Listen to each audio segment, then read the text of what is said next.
All right. Oh, there we go. There we go. All right.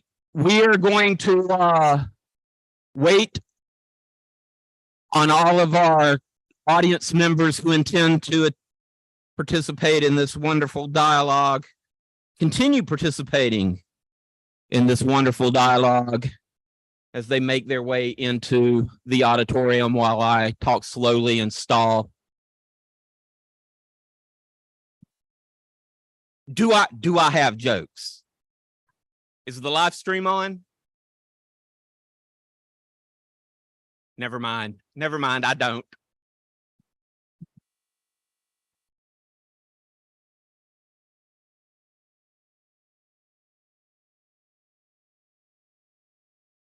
Can't go live with those.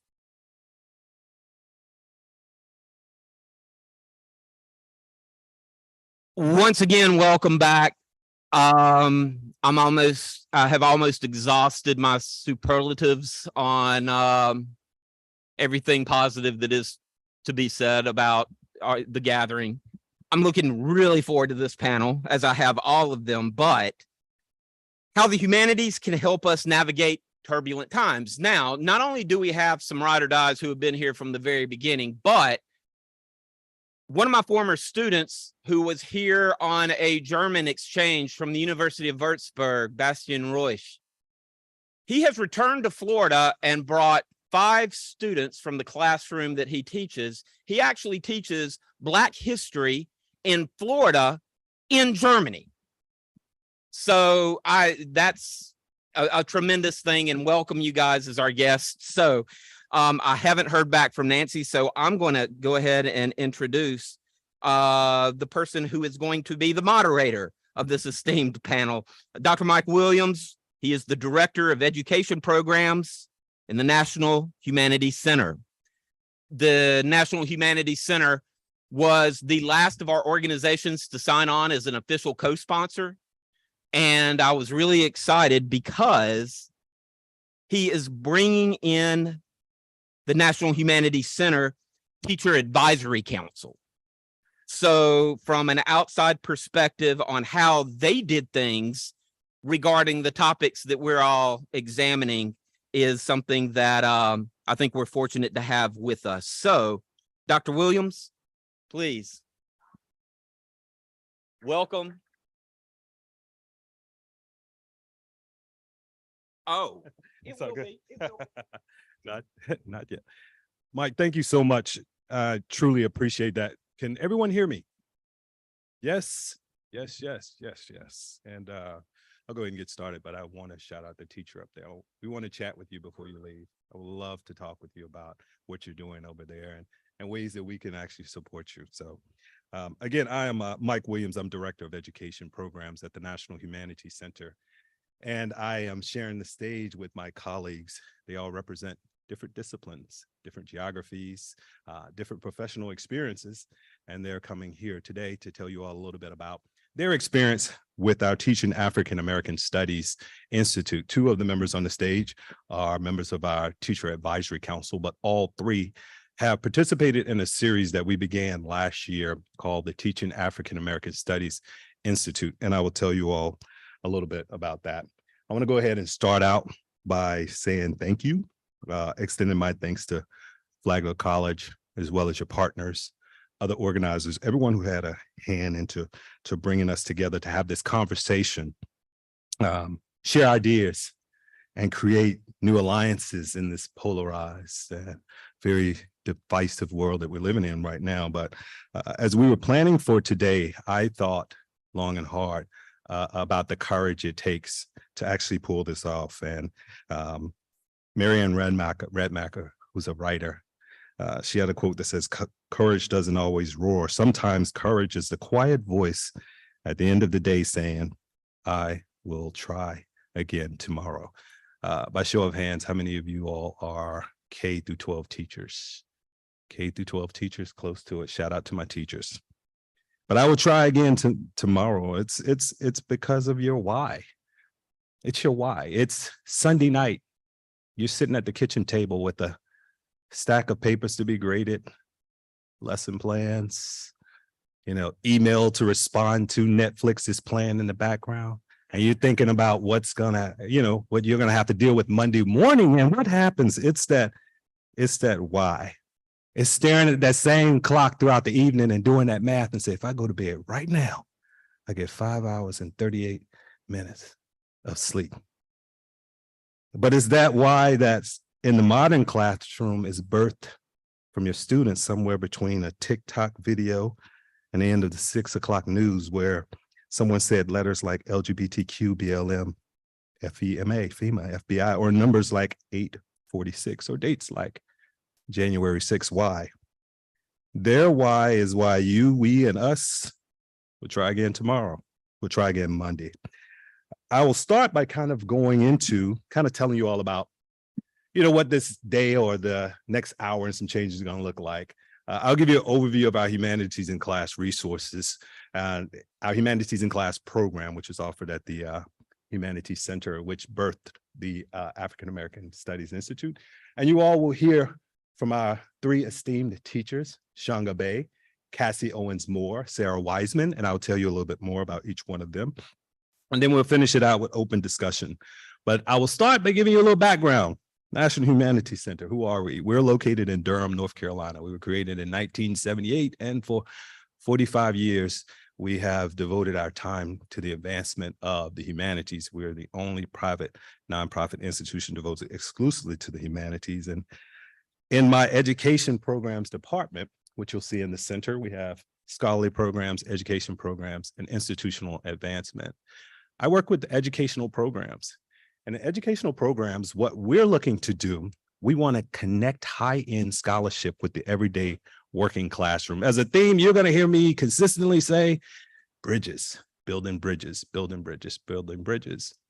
But that's what we do. Every year, the National Humanities Center hosts fellows, 40 fellows who come from their individual institutions to conduct their scholarly work, write books, create manuscripts.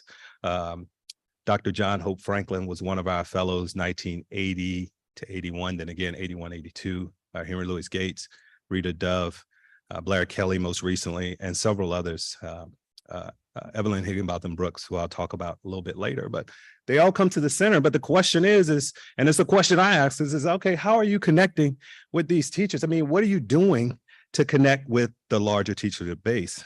And so what we're doing, we're focusing on, whereas scholarly programs focus on the creation of knowledge, we're focusing on the dissemination of that knowledge. We're focusing on teaching as well as learning, which is what's happening in our Teaching African American Studies Institute. But we do so in a number of different ways. And I'll start with, and I'll focus on being mindful of our time. But we have a webinar series, which actually runs annually.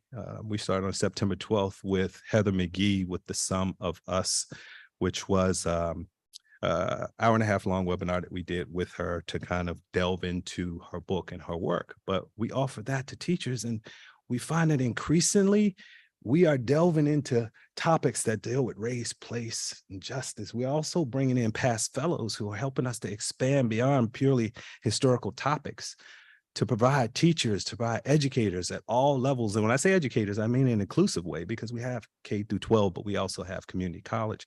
We also have university faculty, but they're all coming in with the same questions, the same compelling issues and concerns. And so those are just a few of our fellows who've worked with us. We also offer online courses. Those online courses touch on a range of topics that you may not necessarily find in your state standards. We recently launched Islam in the Middle Ages with the support of the Medieval Academy of America. One of our most popular courses that we've held was called Medieval Africa and Africans. And some people who enrolled said, okay, are you talking about like Game of Thrones, Middle Ages? There were Black people back then? Yes, and yes. But, we offered those courses this fall. We opened them up entirely free for our teachers, and they filled up within 6 hours. But what is the Teaching African American Studies Institute? That's why I'm here today, and I will talk with you all pretty much about that institute. And we'll begin with the vision for that institute. So obviously the events of May 2020, all the way back to 2014, and even before then in places like St. Louis, places like New York, Washington, DC, Detroit, we were constantly and consistently answering questions to our, that our students were bringing in about the world, about what was happening, what was going on. And so we created the Teaching African American Studies Institute series in partnership with Prairie View A&M University, specifically the Ruth J. Simmons Center for Race and Justice. And our institutes are generally week-long on-site professional development sessions that connect teachers with our scholars and other experts in various fields. The goal is to equip these teachers with a strong foundation for addressing compelling issues and topics of interest in their classroom. These institutes have increased in popularity in recent years. We started off our series with last summer's series, with our first institute, which was Understanding the Long View of the African Diaspora. And so Cassie will tell you a little bit about that because Cassie was involved in that inaugural institute. After that institute, we had a second institute. It's called Teaching the Historical Context of the Black Lives Matter Movement. I am scrolling the wrong way. All right. More than a slogan, teaching the historical context of the Black Lives Matter movement. What? You're teaching that? Yes. But we offered that in February of this year, and both Sarah Wiseman and CHANGA Bay participated in that institute. And so we brought in, again, we reached to our fellows, our former fellows, but we also connected with other experts in the field to come in and to engage with these teachers one-on-one, to put them in conversation as colleagues, as co-creators in a lot of ways, but we did so in a variety of ways. Breakout sessions, we had individual reflection time, a lot of group learning activities, but chances for them to sit down and ask those hard questions. Again, going back to bridges, going back to this idea of having access to the scholarship. This past summer, we hosted Recentering the Narrative, Black Women's Voices in the 19th and 20th Centuries. This week-long institute explored the voices of Black women as they have documented, inspired, and reflected the Black experience in the 19th and 20th century. So it was primarily literature-based. We're known for obviously delving into these historical topics, but this is an opportunity to highlight their voices. And we brought in 24 teachers. They were with us the second week of July on site again, and they represented a variety of disciplines. These were teachers who were teaching art. These were teachers who were teaching ELA. We had one teacher from Rio de Janeiro. Our first institute, we had a teacher from Scotland who came over. And again, they're doing this hard, this critical, this important, and this necessary work. And we're focusing on supporting them all. What is our approach? Our approach is to provide a brave, supportive, and inspiring space where scholars and experts can work together as colleagues. Again, we're constantly driving that home with them because we want them to feel seen. We want them to feel surrounded. We want them to feel supported. So I will start with Cassie Owens Moore, and I'm going to give you a little biographical information about Cassie. Cassandra Cassie Owens Moore was an ELA teacher for 18 years, mostly in 7th grade. She is in her 3rd year as a librarian at Seneca Middle School, serving students in grades 6 through 8, where she teaches digital citizenship, media literacy, research, and collaborates with teachers on subject-related topics. Additionally, Ms. Moore created and implemented a school-wide reading initiative, Strive for 25, with over 500 student participants at Seneca Middle School. She was named the 2021-2022 Seneca Middle School Teacher of the Year and the 21-22 Oconee District Teacher of the Year. She received her Bachelor's of Arts in English Secondary Education from USC Upstate, her Gifted and Talented endorsement from Commerce University, and her Master's in Divergent Learning from Columbia College. And she is currently pursuing her PhD in Communication and Information Sciences at the University of Alabama. Without further ado, I present to you Cassie Owens Moore. Again, they'll share their experiences and then we'll open it up for discussion afterwards. Yes.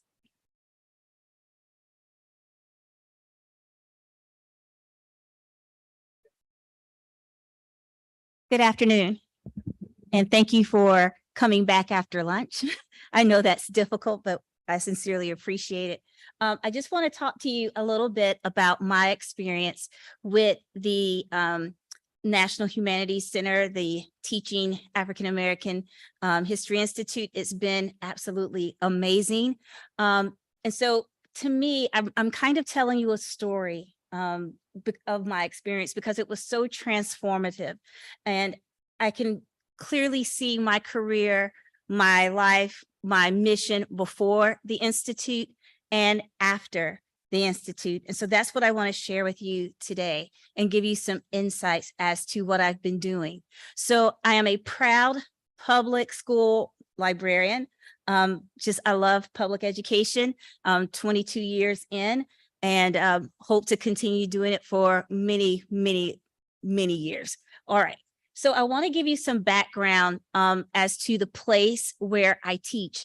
And so this is a snapshot of Seneca. And I say a snapshot because I don't want you to really get any ideas about the people who are there. I just want to, kind of let you understand just the demographics of where I teach. And so you can see that it's almost 70% white, 21% Black, 7.8% Hispanic. And then we have 2 or more races at 6.3, just not the most diverse place. That's the point I'm trying to make. The median age is 45. We got a lot of retirees and people who live in the lake community. And then politically, South Carolina is Republican, but Seneca is that area. Oconee County actually is very, very conservative. And you've got about 73% of the people there saying that they are very conservative. And so that's the majority. And I just want you to have that picture in mind. So before I became a part of the Teaching African American Studies Institute, I was doing what I thought I could do in my community. I became a librarian. I have to kind of give you some background. 2021. So this is after, George Floyd. This is after Black Lives Matter movement. This is after a lot of these things. And I wanted to do something. I had people asking questions and I just didn't know how I could be a resource during that time. And so I did reach out to the museum, and I wanted to participate in their first ever Juneteenth event, which was powerful. I actually did that in 2020 and then continued it in 2021. And then as a librarian, I went into the school library that I was in and started a massive weeding collection so that I can bring in more diverse books and diverse authors. And I thought, okay, this is a good first step. I mean, I've started a book club where we incorporated those books and okay, I'm doing a pretty good job. And then I went to the Institute and it just really opened my eyes to so many things that I could be doing. We read Ibram X. Kendi's 400 Souls and we started having all these discussions about whose job is it to teach African-American studies and how this can be incorporated and how, it can work into other disciplines. And I'm so grateful for those opportunities. I got chances to meet with professors from Howard, from Harvard, from MIT, from all of these places. And they brought us these wonderful books. And if you want to win a librarian's heart, just give her books. And so they brought all these books and they said I could keep them and I could underline. I mean, it was just incredible. But the big thing for me, the thing that was really the most transformative to me were those moments when we were just talking. And I was talking to people from across the country. I was the only one from South Carolina in that meeting. And I met people from Texas and I met people from Arizona and from New York and Scotland. And we were just having all of these conversations. And I felt like, you know what, I can really do something more. If I just open my brain to that, if I stop putting myself into this little box, like you're a librarian, you only need to do these things. And I thought, no, I'm an educator. And, as an educator, it's my job to educate. And so I don't have to stay in these parameters. And so this was my big takeaway. This was my aha moment when I was at the Institute. I don't have to be a history teacher to engage students in African American studies. The responsibility to accurately teach history belongs to everyone. We all have that responsibility. It doesn't really matter what we teach as an educator. You just have that responsibility. And so I took that knowledge and I took all of the conversations and I took all of the books and I just took everything that I soaked up in that wonderful week that I spent at the National Humanities Center. And I came back to school and I thought, okay, now I've got some real work to do. Now I have a mission and a vision. And so one of the first things I did was I wrote an Envision Equity grant. I got a $5,000 book grant so that I could incorporate all of these different books and all of these different resources into my school, because my students were asking the questions. They wanted to know more about social justice. They wanted to know more about equity and what that looked like. And so I was astonished to find that there were a lot of middle grades books that dealt with those issues that had not been used, that had not been tapped into. And it became my mission, and it's still my mission, to get those books in the hands of my students. So I did that. And some of the books that we picked up were The Girl in the Lake, wonderful historical fiction, Paradise on Fire, another one that's just fabulous books. And I will not even begin to start talking about books because we'll be here till 6. Trust me, you just don't want to know. We did A Soft Place to Land, Ebb and Flow, Frizzy, all these books, graphic novels, novels in verse, wonderful, wonderful resources that I was able to put in my students' hands. I went to the high school. The high school kind of got wind of some of the things that I was doing. And one of my former students reached out to me and said, Miss Moore, can you come and bring some of that joy and passion to the high school? Now, they had a high school librarian, and I'm not saying anything about that person, but they just saw that I was doing something different. And so I was able to go to them and introduce them to How High the Moon by Karen Parsons, which is a fabulous historical novel that really explores what happened to George Steiny, who was the youngest person in South Carolina to be electrocuted at 14. And it just really just opened their eyes again to that whole idea of social justice. How are things the same? How are things different? What can we do? That activism that was kind of stoking up into the high school students. I became a part of the Emerging Leaders Program in the South Carolina Association of School Librarians. Again, I just wanted to get in spaces where I didn't see a lot of representation and find out how I can be a part of the solution there. And then that led me to the Leadership and Development cohort, again, just trying to get in spaces. And, I became a part of the Diversity, Equity, Inclusion Committee, again, at the South Carolina Association of School Librarians, because I thought this is something that the librarians can really, take hold of. They just need to know how to bring this into being. And not to say that they weren't interested in that, they weren't doing it on some level. But once you learn something, once you have a transformative experience, I think it is just your responsibility to go and tell other people about the experience and to get them on board with it too. And so that's what I did. And now I am the Intellectual Freedom Chair and a board member of the South Carolina Association of School Librarians, so that now I can even continue to have this conversation.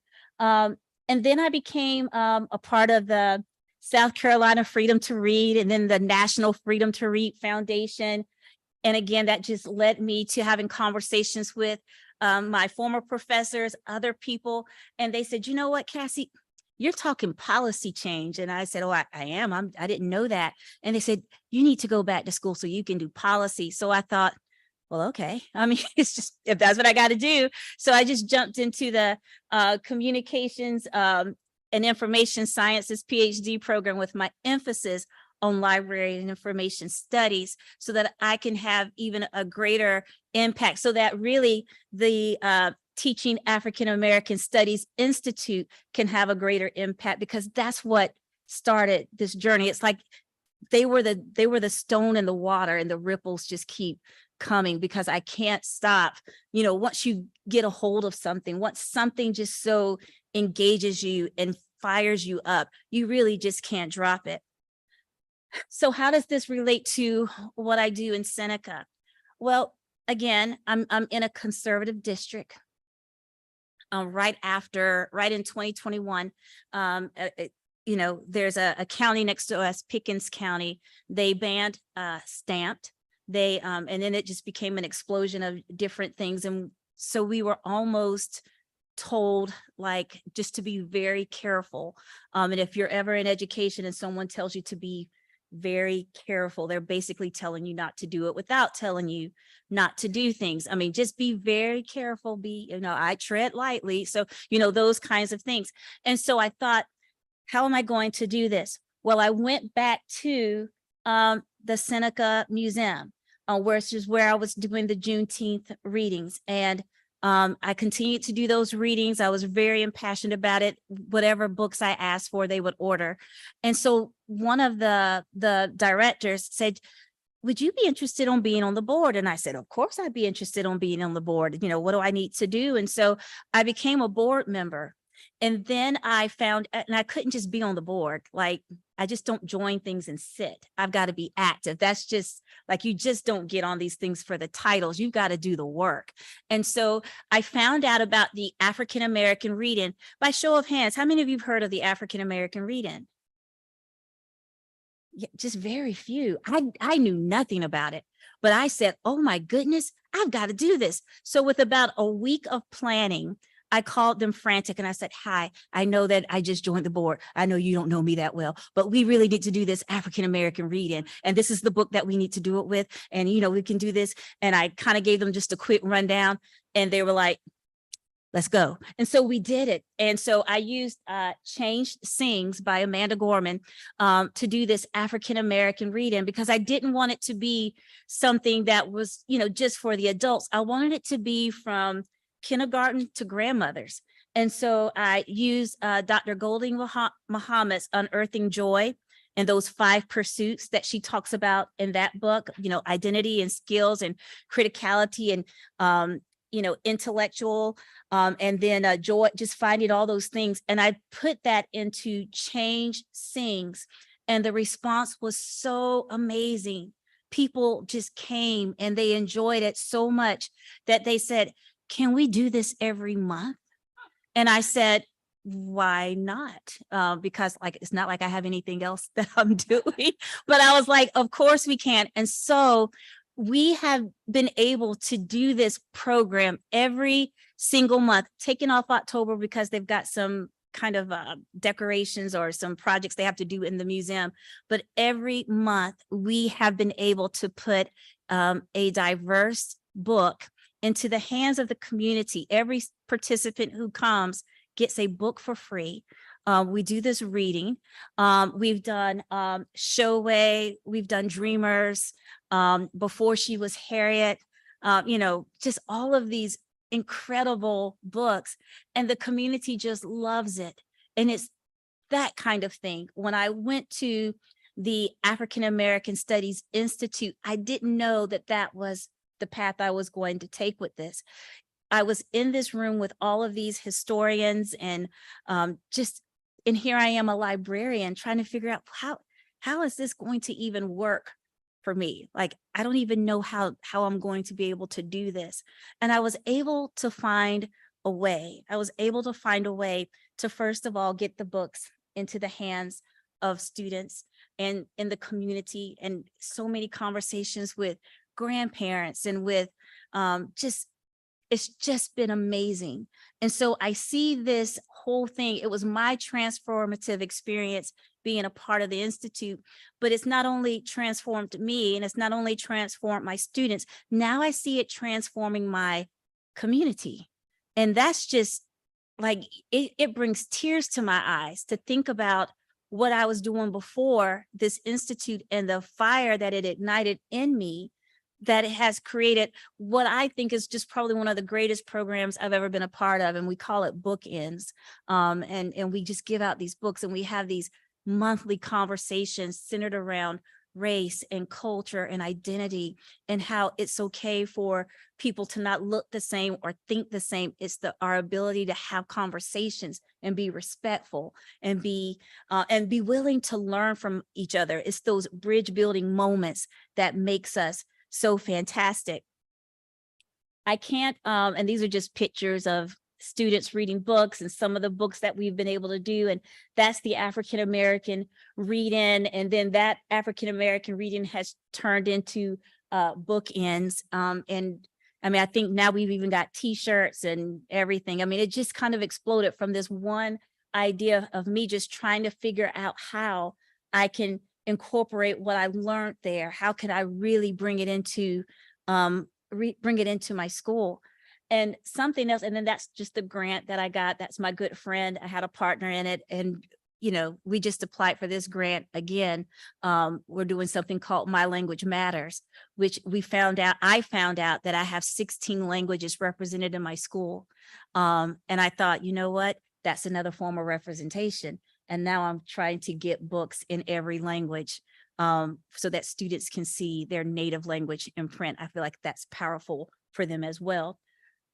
It would be remiss for me to be up here as a librarian and not speak about the challenge of censorships and the things that we face, even, you know, across the country. It's not in one place, but something that I've discovered and something that I really do understand, it's not really about the books. I think it's about the people who are represented in the books. And so when I'm defending books, I'm really defending my students. I'm defending those people who are in the books. And I think that if we allow other people to frame this conversation and make it about the books and not about the people, then that's a really dangerous place. I always center the conversations back to the people. I was questioned by a school official about my decision in some books, and just kind of was going on. And he said, I just can't defend these books. I can't defend these books. I don't understand these books. And I said, I'm not defending these books. I'm defending these students.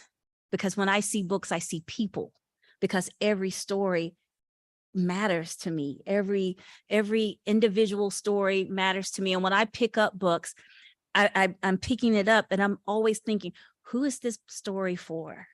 What student needs to hear this story? Who needs this in their hands?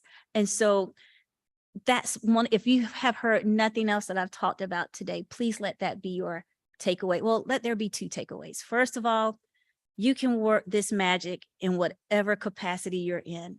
It doesn't always have to be specifically in the classroom. I mean, that would be great, but that's just not the reality that all of us have. But you find avenues to spread this education, to spread this passion, and to spread this joy.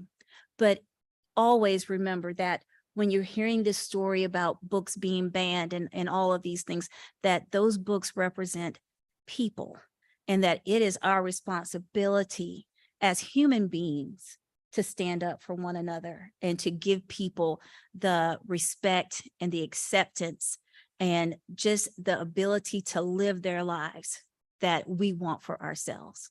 Thank you so much.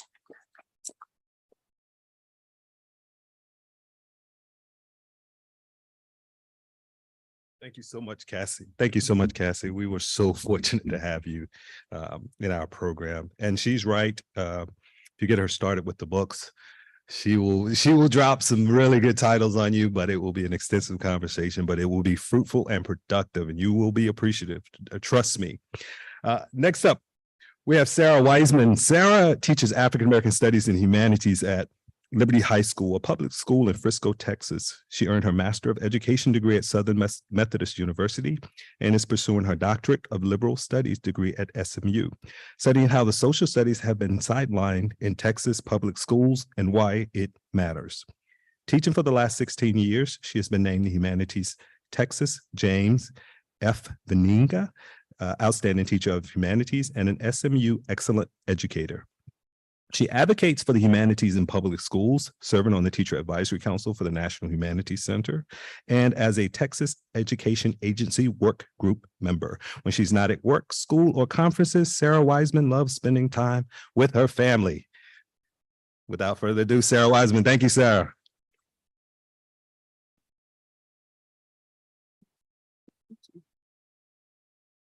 Hi, y'all.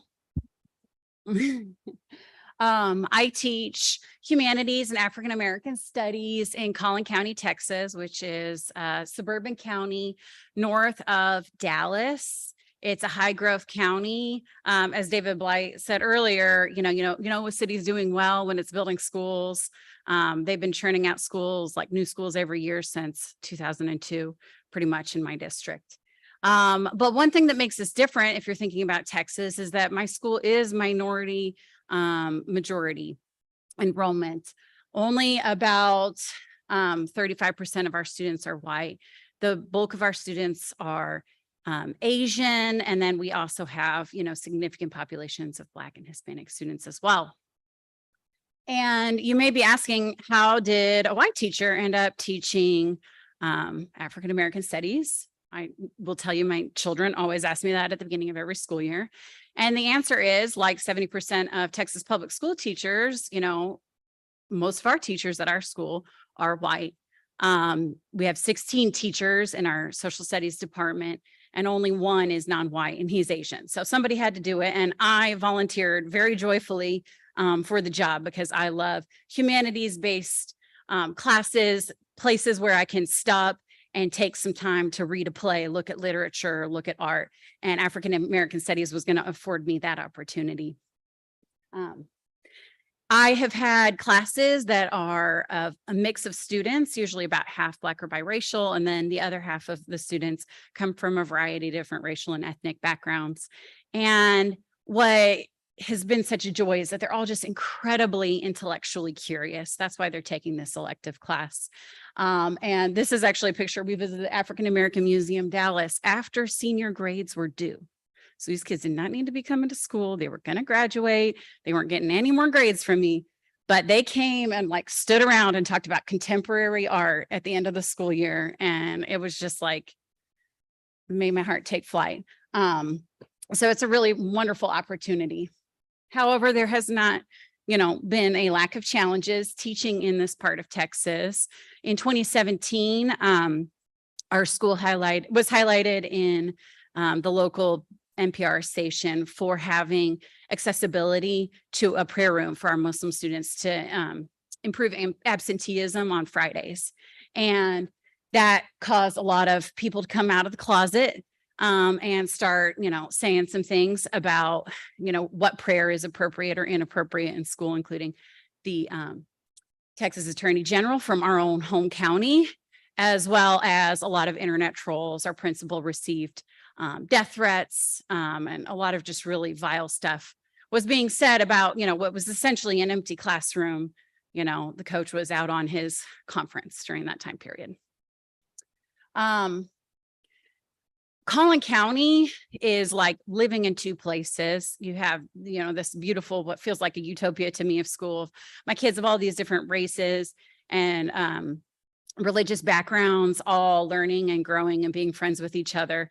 But we also have a hotbed of extremism.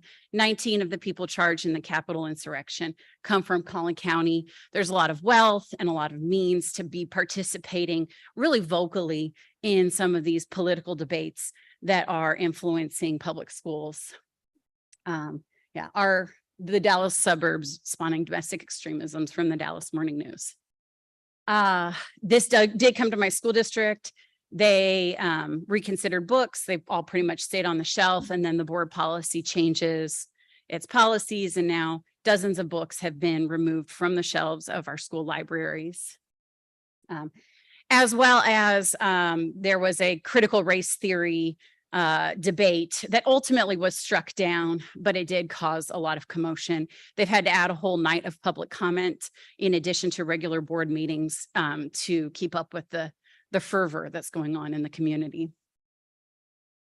I also have gotten the chance to work before CASSIE with the Texas Education Agency in a work group to revise African American Studies TEKS, or Texas Essential Knowledge and Skills. Those are our standards. And I spent 2 weeks away from my family, unpaid, like they pay for your hotel room and food, and that's it, for 2 weeks in the summer. And we poured our hearts out, this work group, and the state board just really defeatingly decided that the new curriculum standards in Texas in 2021, that they were not inclusive enough of enough American and Texas exceptionalism, right? We have that dual layer in Texas. It's true. And so they threw out all of the revised TEKS for every single social studies course, grades K through 12, including my work. But if you multiply that out, there were, like 10 people in my work group that spent 2 weeks in Austin.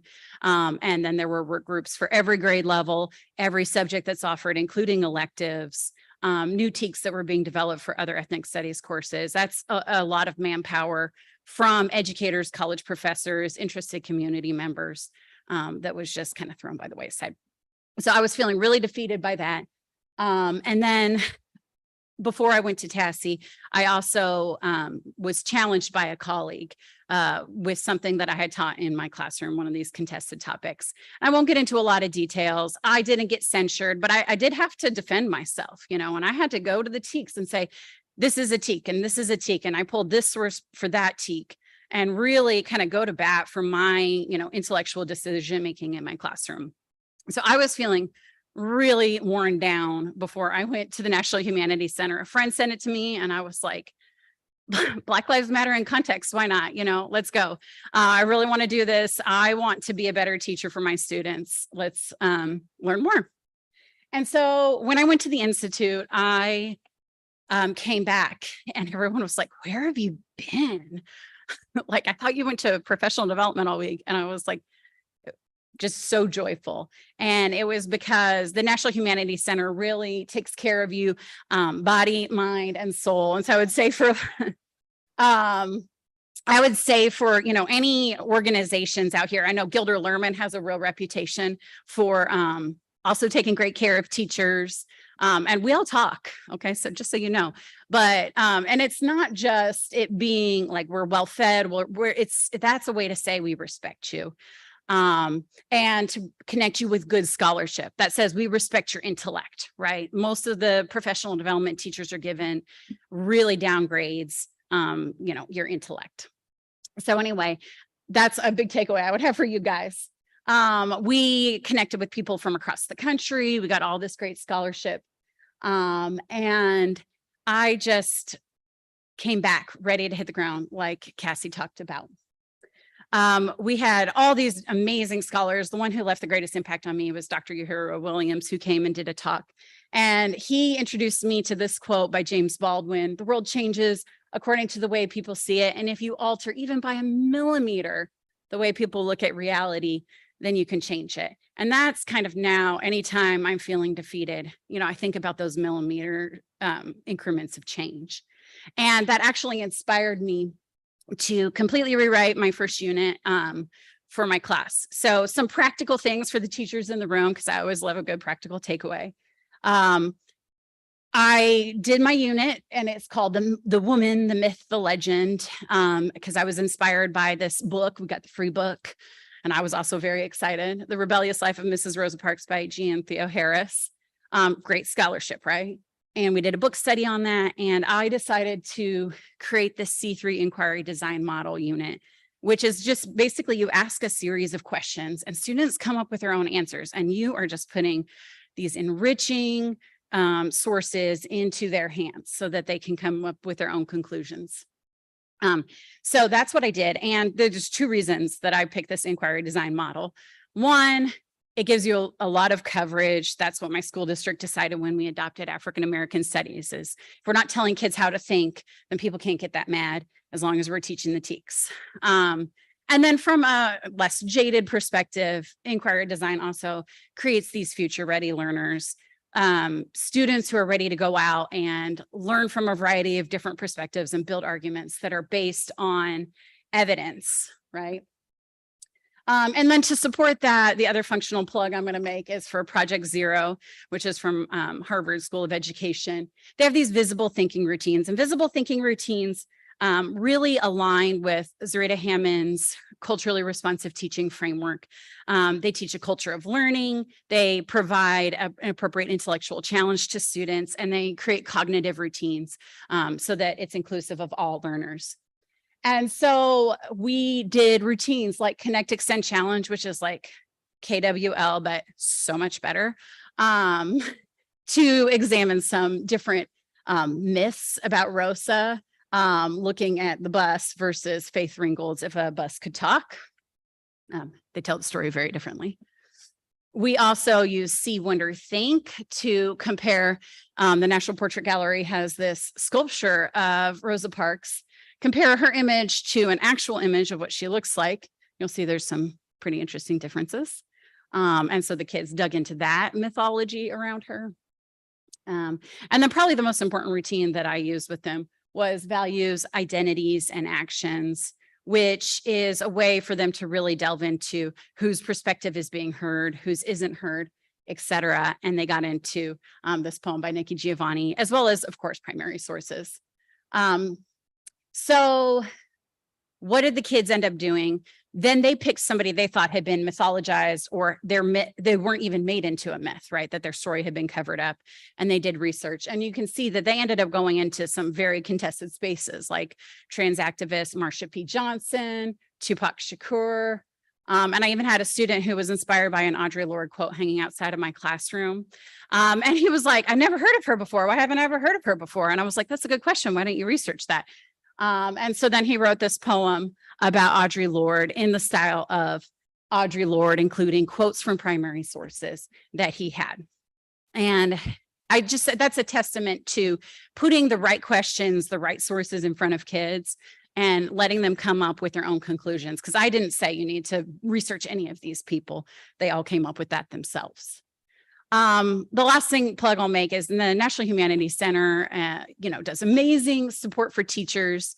They have all these webinars, and I actually was trying to figure out how we're going to talk about all of the hard language you encounter in primary sources, when you have kids who are 15, 16, 17 years old in your classroom. And I went and watched an old webinar by Dr. Pryor, and she talked about, encountering the N-word in the classroom, and it changed how I taught it. We talked about the mention exception, and then we came up with norms for our classrooms so that students would feel safe and comfortable and know what to do when we were encountering difficult language. So to conclude, big takeaways, teachers, if you use inquiry and primary sources, let the kids come up with their own conclusions. That is a way in a hot button place to provide yourself a lot of coverage and still come up with meaningful work.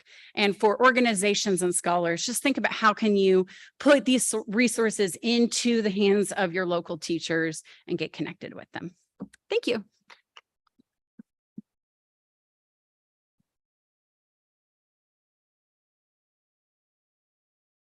Thank you. Thank you. And one of the things we pride ourselves on at the center and is the fact that a lot of our Institute participants, they come back and they look for other opportunities to connect with us. And that's what impresses me so much about our organization, impresses me about, organizations like Gilda Lehrman is that you're creating communities. These students feel surrounded and supported. So they're coming to you, they're getting those resources from you, and they're meeting each other at your institutes and applying for other institutes and then spreading the word and just, but you see that community building, that network building in action. And the teachers need that. They want to be surrounded. They want to be supported. Those one-off experiences, they have some value, but bringing them back and continuing to support them, just stay in conversation with them is so important. And they're very much a testament to that. Next up, we have CHANGA Bey. CHANGA Bey is a history educator with over 20 years experience working in museum education and secondary education. He holds degrees in history, Africana studies, and a master's in education with a focus on global awareness and citizenship education. He has worked on research projects and taught in multiple countries, including Barbados, Poland, Great Britain, South Africa, and Ghana. Outside of education, CHANGA is a craftsman, writer, runner, golfer, and identifies as a sneakerhead, hip-hop American, and recovering horologist. He is currently moved out about developing and teaching the upcoming course on the history that influenced Star Wars. So good deal. Next up, we have CHANGA Bey.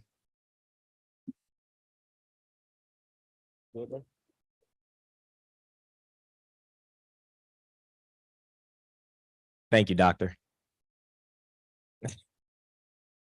Inside joke, inside joke. All right, good afternoon, everyone. All right, good to see all these faces here. Let's see where we are. I am going to, I'm bringing up the caboose here, so I want to make sure we leave enough time for question and answer and all of that good stuff. So I teach in a secondary school in the state of Missouri. And I don't know how much you guys know about Missouri. I am a transplant. I'm not a Missouri native. I'm a Michigander. There we go, right there, hand. Okay, we know, right?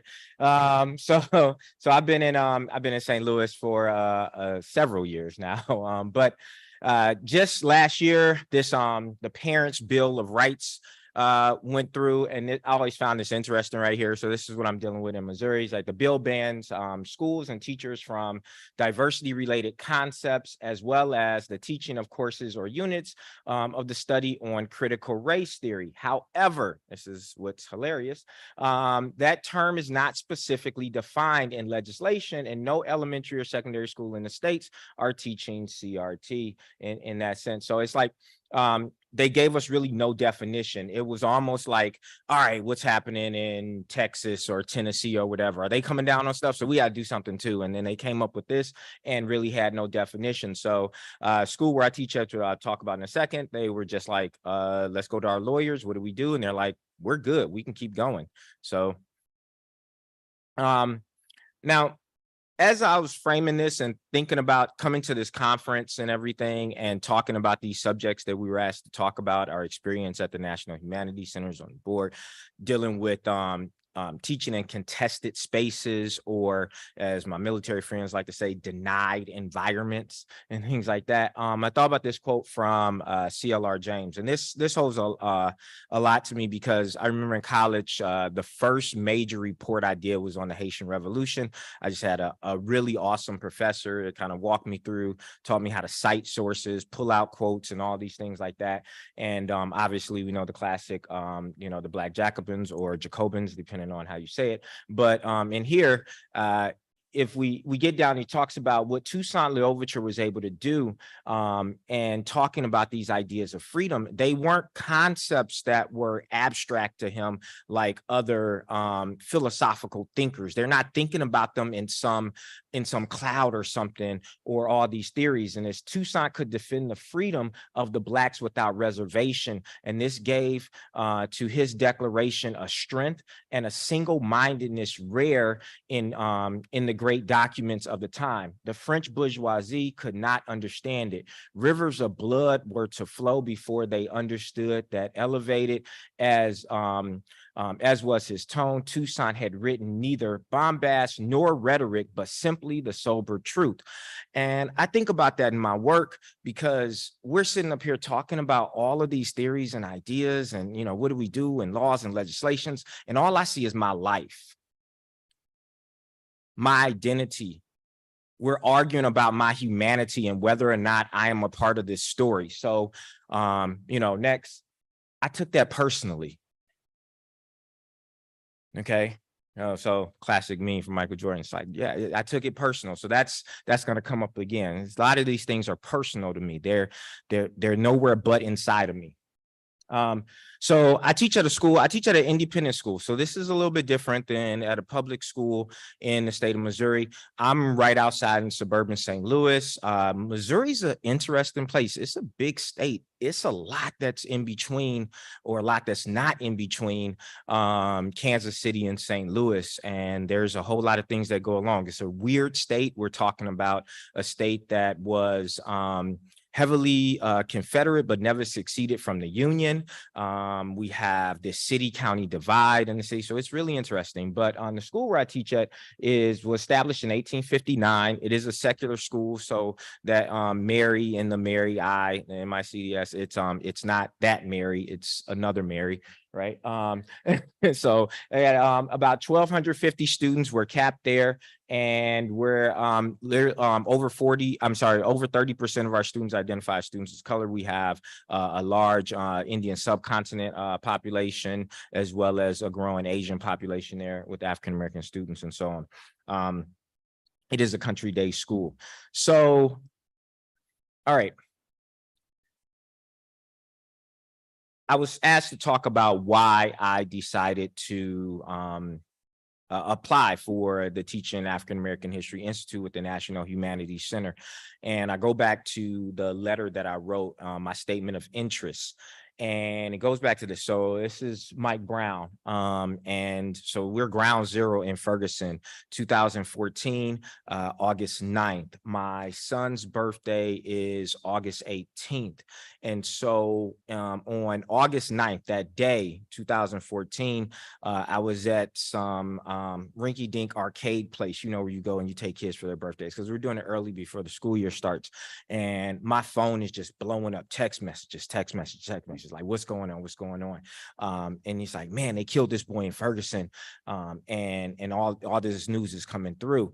And then, so the school year is just starting. So we're starting off the school year with this.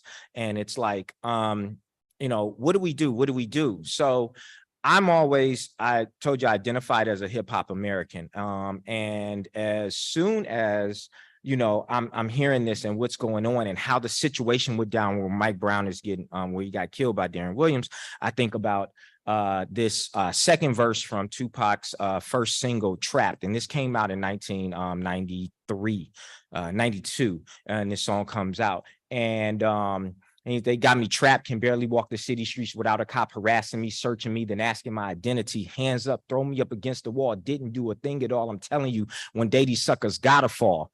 And you can go through the whole verse right there. I won't do it, but I can, just letting you know. And yeah, nah, we're good.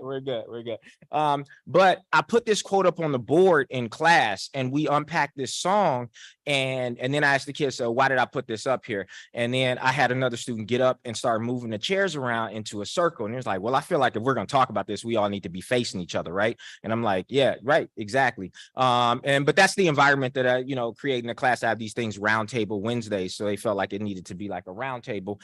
And so we started talking about it. We started unpacking this and using these hip hop lyrics there. But these, you know, so this was, so when we start talking about Black Lives Matter and things, I'm looking at this obviously from a teacher and what's happening in my classroom, and the kids want to talk about it, and I'm doing this work, but also I'm a father.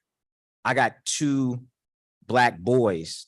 When my sons right now are 15 and 11, they were much younger there. And you understand, so when I walk down the street with my sons, when I go to places with my sons, people give us stuff. They like give us candy. Cops stop and they say hi, and firefighters let them in the trucks, and they're smiling and all these things at them. And all I'm thinking about, you know, when Mike Brown gets killed, I'm like, when are my sons going to go from charming to alarming? When are they going to be a threat, right? When are they not going to be this cute? Because I know the reaction I get when I go into places without my sons is totally different, right? So I wanted to, you know, not just be able to bring this to my classroom, but also be able to have these conversations with my sons and with other boys. If I go into a room, you know, with the Black males and that teach in my school and that are in other spaces, you know, the first conversation about this was like, when was the first time you got pulled over by police? Not if you ever, but when's the first time? So these are conversations and things that we're having here. So I applied, and this was a heavy part of my reasoning behind that. And going to this institute was just absolutely awesome. And that was just in the winter.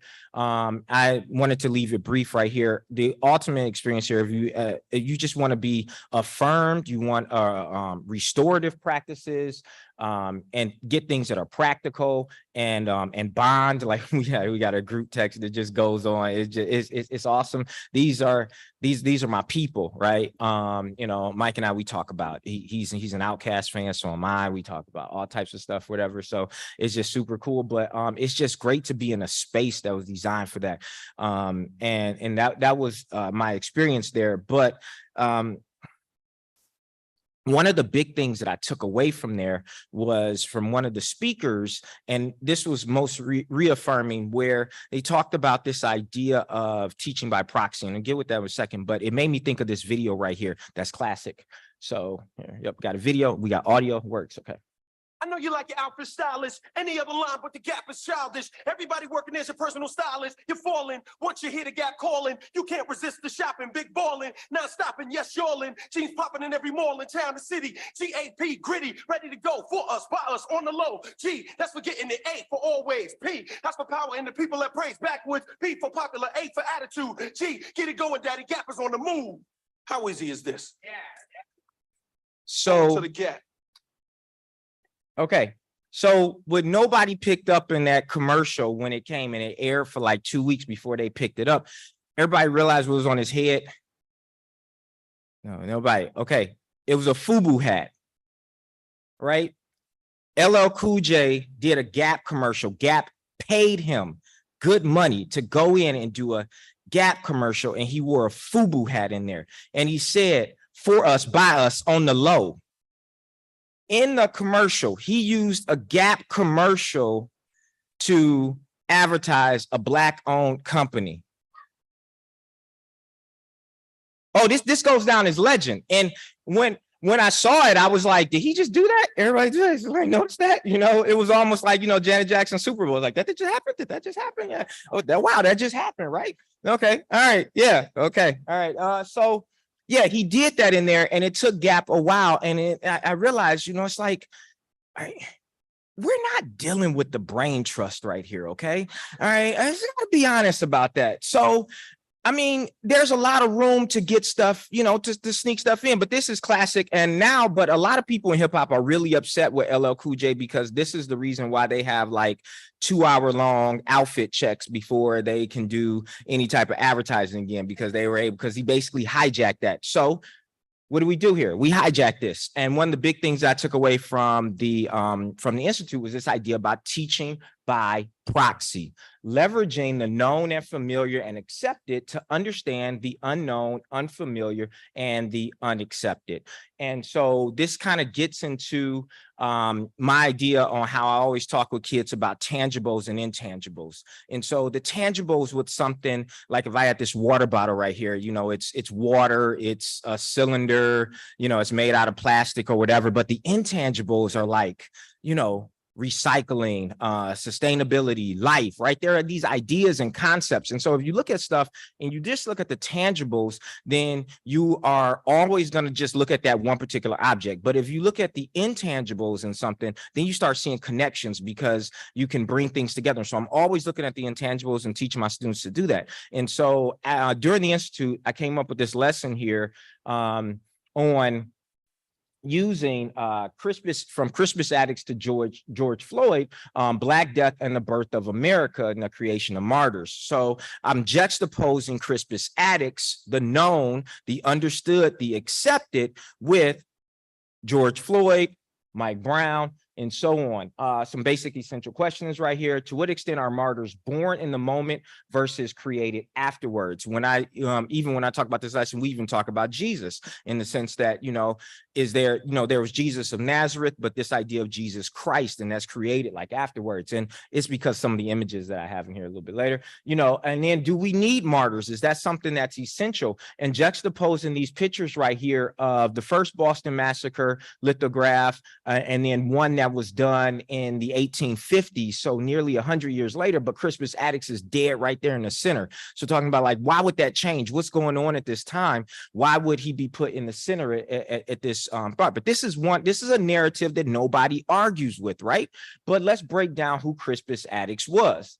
And so we get to this, and these are some more of the desired learning outcomes, but okay, so some of you guys may be familiar, may not be familiar with Crispus Attucks, but let's break down how we discuss who Crispus Attucks was. Crispus Attucks, by all accounts, was a person of African descent, possibly Native American descent. He was a big Black man. Okay, man, sounded like Mike Brown, sounded like George Floyd, right?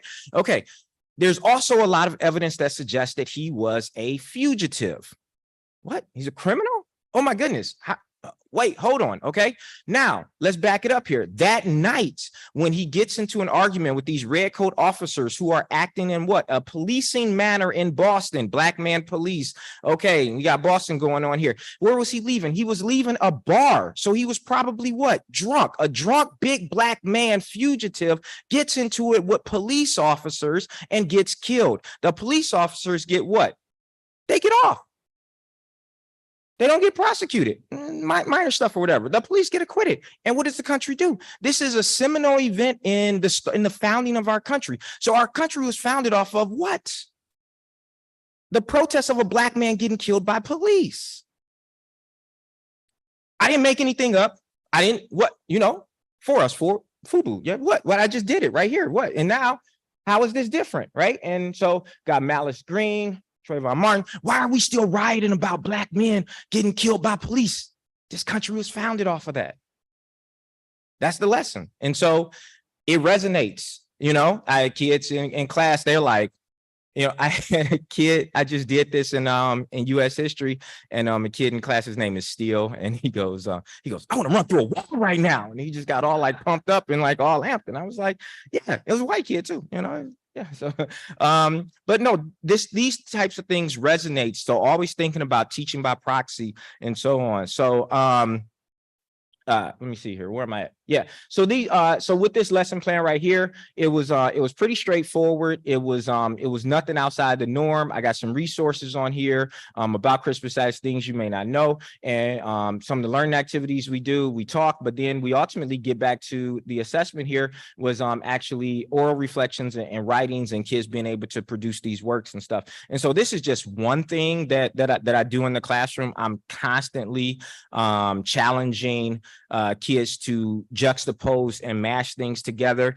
going from the known and accepted to talk about the unknown. And this is kind of my strategy with this. And it was definitely honed at the at CASSIE through National Humanities Center, and definitely being supported there as well. I got some other things that I'm working on right now.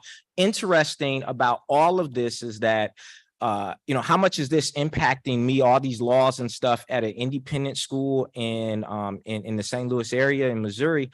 So I had an African-American history class last year, and this semester I couldn't get enough kids to enroll in the African-American history class. I still teach an elective, so what end up going was World War II, the history of World War II.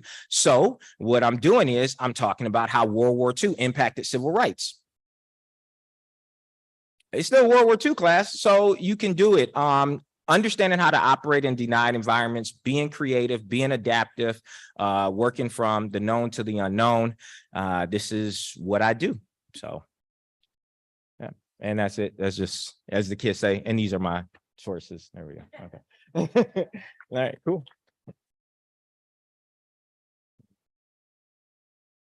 I'm coming back over there. Okay, cool. Okay, we're good.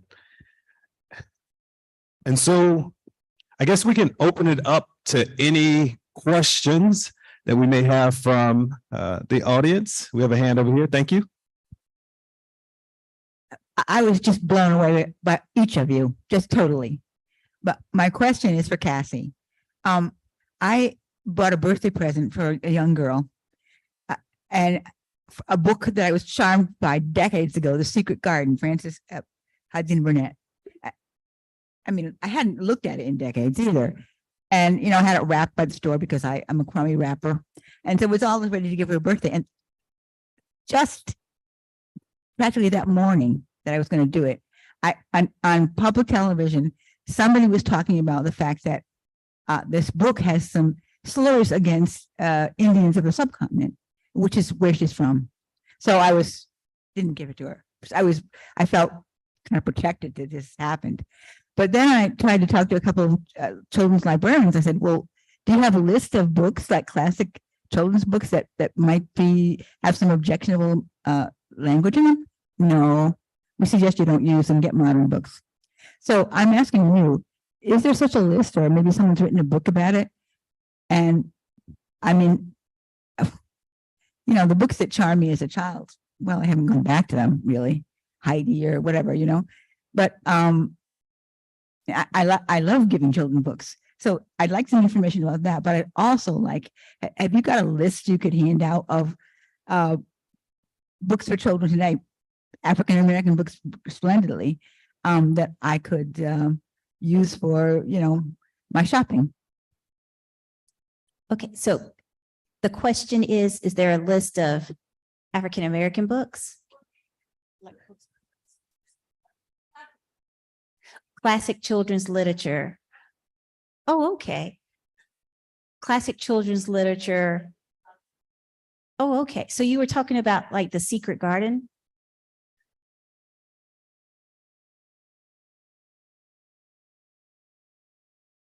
Because I absolutely love The Secret Garden.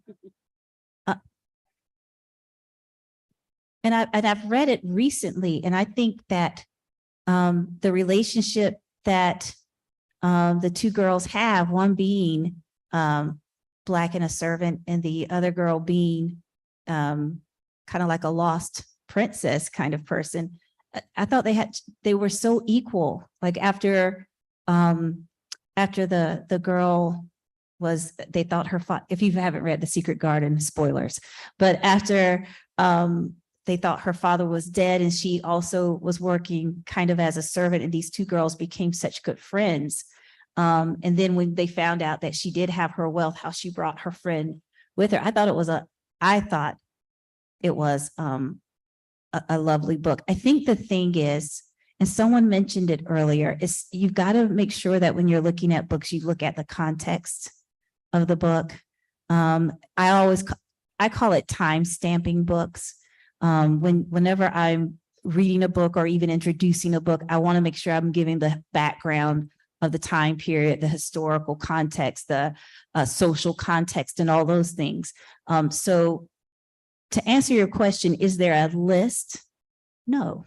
But I don't think that any book, like if that's what you are, there are some books that you can look at and the language is challenging, and there are things that are being said that would cause alarm if you don't put it in context.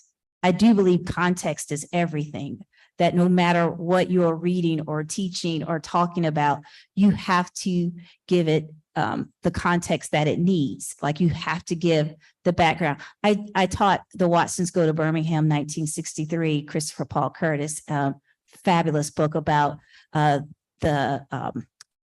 bombing, the Birmingham bombing of the church with the 4 little girls. But there's a whole story around that. And they talk about segregation de facto, segregation de jure, all these different things.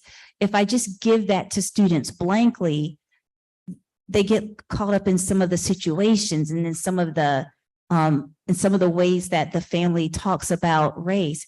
But when you tell them the context that this book is 1963, let me tell you about 1963 in America. Let me show you, and this was accepted. And so they would use the term Negro as opposed to African-American, because that was an accepted term of 1963, but that's not an accepted term of 2023, those kinds of things. And I think that as long as there's some context given with any book, classical children's literature, what have you, that they can be acceptable and they can be fine.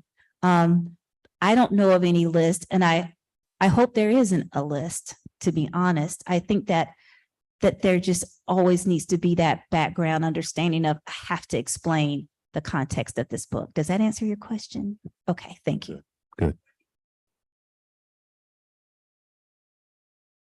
Oh, now current books.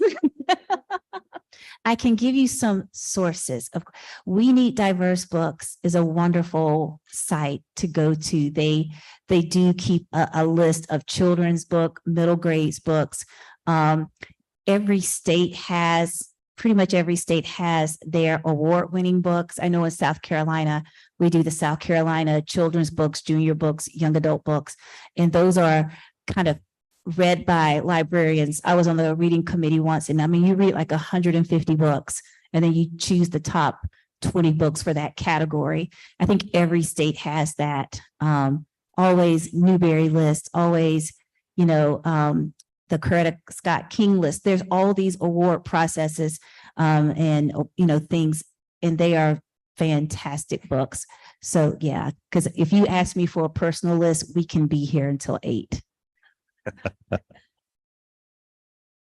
We need diverse books, WNDB. I believe we have a question right here. Yes, I'm Jessica Wright with the Florida Freedom to Read project, and we do also house lists of, protecting inclusive shelves and things like that too.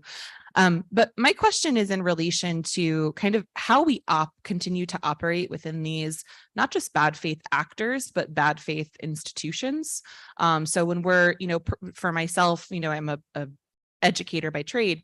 And as a parent, I'm on the African American History Task Force for my specific county. And for those who aren't familiar here in Florida, I think Dr. Butler referenced how much of the actual task force resigned. And then we had this sort of fabricated work group step up. And much of the work that us professionals continue to put forward is oftentimes ignored in spite, or I shouldn't say in spite, but, replaced with politics and agenda.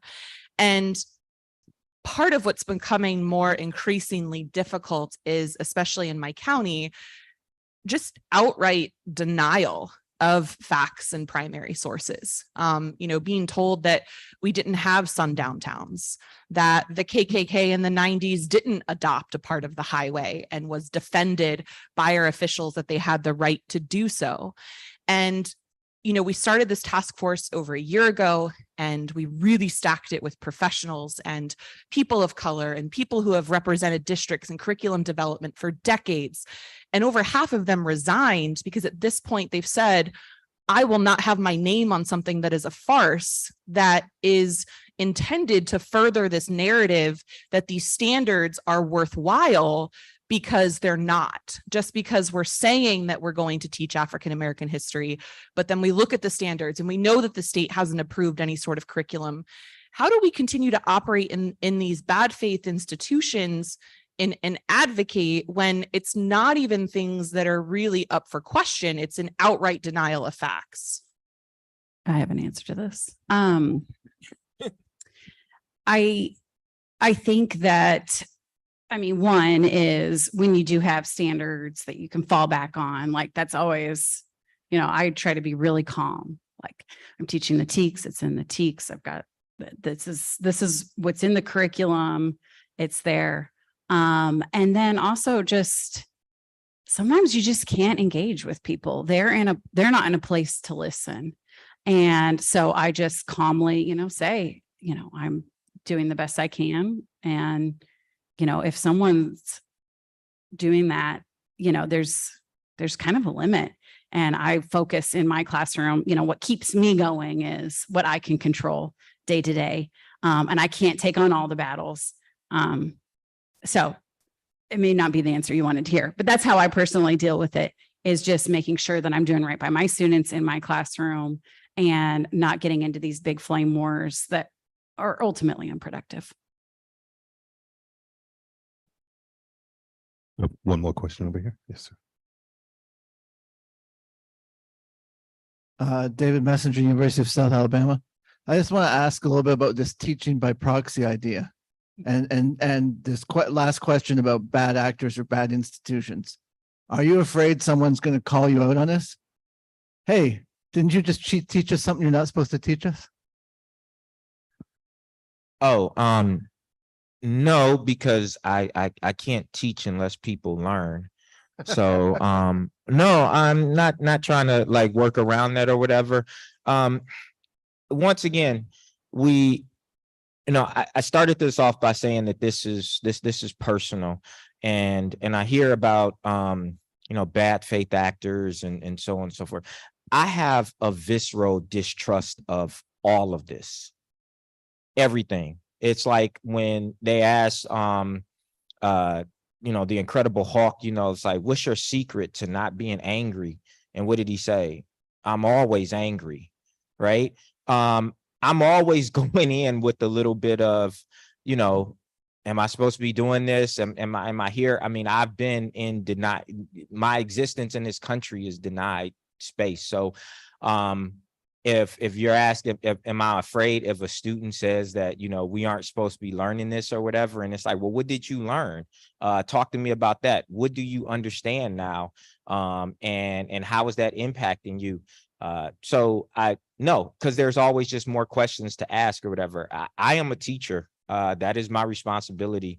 I'm not gonna shirk away from a kid saying that they, or a parent coming in and saying like, let's talk about it. What do you want to talk about? This is my job. And I think that, you know, a lot of times we run into situations, and it's not necessarily directly with the teaching of this subject or whatever, but sometimes, you know, in all of these things, you know, you forget that it's like, okay, like I'm the teacher here. You know, I do have some expertise in this. I do have some agency. You know, if you hire a contractor to come in and do something and repair something in your house or whatever, you know, you're not, and you don't know how to do it, you're not going to sit up there and tell that plumber or that contractor's like, you know, why, like, no, then you do it. Okay. And I think that a lot of people figured out that they couldn't when with COVID, and they had kids at home, and they were like, oh, snap. Okay. This is like, this is real.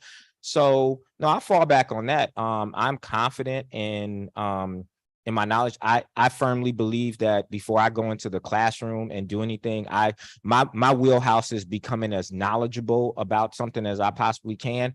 I have lived a life where I feel like I can't have any room for error anyway. I mean, my tabs are up to date. My insurance is good. You know, I ride, right. You know what I'm saying, right? Yeah. So I will climb up a chimney. I want all the smoke. I don't care.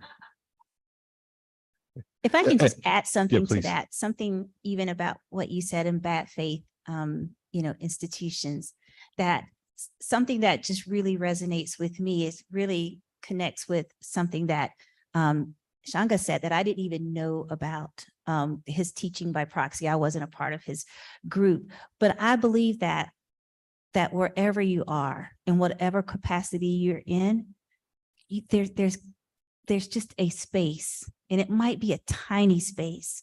It might be the most minute space, but you take that space and you explode it as much as you can. You know, when I'm in my library, I just make it a point I intentionally find books that explore African-American culture, African-American joy, you know, because I don't want them to just feel like there's a history of trauma. There's a history of joy. When I'm getting books about, you know, Hispanic and Mexican people, I don't want just deportation stories, immigration stories. I want stories about culture and joy and food and family, you know, just making sure that that's my space. That's my only space, but I'm going to explode that space as much as I can. I'm going to take every single bit of oxygen in that space and make sure that I am using it in a way that is fulfilling and life-giving and engaging. And so I think, you know, when you're in these situations, and I'm so sorry that you're in that situation where the people have walked away and you're trying to grasp and pull it all back together, just take the space, as small as it is, and just explode it in whatever way you can. I believe that is our time. I want to thank you all for joining us, for listening, your willingness to engage with our participants. And again, I reiterate what I said before, which is our goal is to surround and support. And you notice that we have three seemingly different, well, not seemingly, but we have geographically diverse, professionally diverse, content-based diversity. But they come together and they build these connections and they support each other. Like we have a dedicated channel, well, they have a dedicated channel where they're constantly talking with each other and he's supporting each other. And I think that's what our teachers need. Doesn't matter if you're in South Florida or wherever, you have access to a network that will support you on those Sunday nights. And whether you find them through your programming with Gilda Lehrman or the NHC or NCSS or, you know, NCHE, you know, it doesn't matter. You have to be tapped into that and it helps you so much. So thank you so much. and we appreciate you. And thank you for the invitation. And I know we're a little over time, but any questions that you have, we'll be around. Yeah, please join me in thanking the panelists. We've got a 30-minute coffee break. We're going to try to start at 3:30. You know, that's Florida start, not German start at 3:30. The other thing is, I hope that I did not seem rude, but for those wondering if we have a live stream audience, that panel blew up my phone from people who are watching and saying, they're bringing the fire. This panel is great. I love these teachers. So congratulations. Thank you so much. Y'all are awesome. Thank you.